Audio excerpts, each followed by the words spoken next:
ভাৰতীয় জনতা পাৰ্টিৰ ৰাষ্ট্ৰীয় কাৰ্যকৰী সভাপতি শ্ৰী নীতিন নবীন ডাঙৰীয়াৰ অধ্যক্ষতাত কোৰ কমিটিৰ বৈঠক অনুষ্ঠিত হয় আৰু কোৰ কমিটিৰ বৈঠকত ৰাষ্ট্ৰীয় সাংগঠনিক সম্পাদক BL সন্তোষ ডাঙৰীয়া, কেন্দ্ৰীয় মন্ত্ৰী সৰ্বানন্দ সোণোৱাল ডাঙৰীয়া, আমাৰ নিৰ্বাচনী প্ৰভাৰী বৈজয়ন্তজয় পাণ্ডা ডাঙৰীয়া, ৰাজ্যিক প্ৰভাৰী হৰিশ দ্বিবেদী ডাঙৰীয়া আৰু সহ নিৰ্বাচনী প্ৰভাৰী সুনীল শৰ্মা ডাঙৰীয়া উপস্থিত থাকে।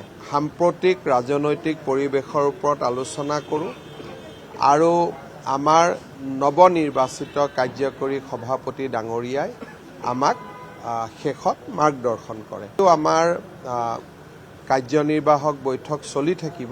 দলৰ কেইবাখনো গুৰুত্বপূৰ্ণ বৈঠক election management committee, campaign committee, manifesto committee এইসমূহ বৈঠক সমান্তৰালভাৱে চলি থাকিব।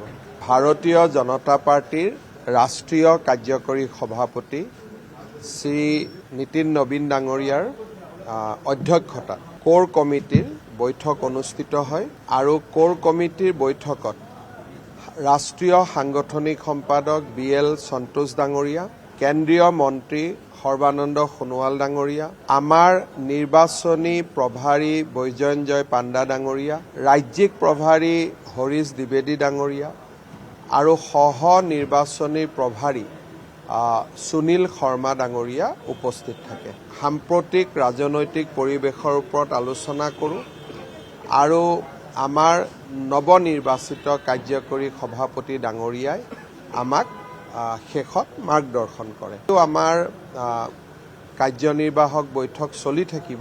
দলৰ কেইবাখনো গুৰুত্বপূৰ্ণ বৈঠক election management committee, campaign committee, manifesto committee এইসমূহ বৈঠক সমান্তৰালভাৱে চলি থাকিব।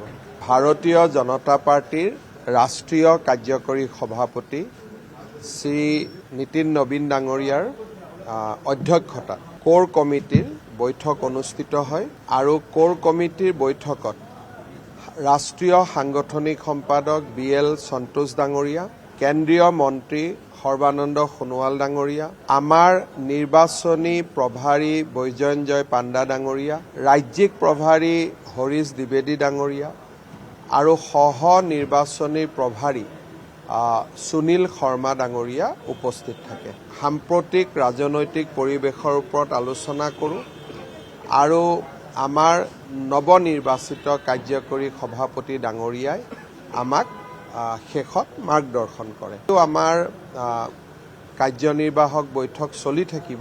দলৰ কেইবাখনো গুৰুত্বপূৰ্ণ বৈঠক election management committee, campaign committee, manifesto committee এইসমূহ বৈঠক সমান্তৰালভাৱে চলি থাকিব। আপুনি বিচৰা বাতৰি পাব কেৱল নিউজ 18 এপত।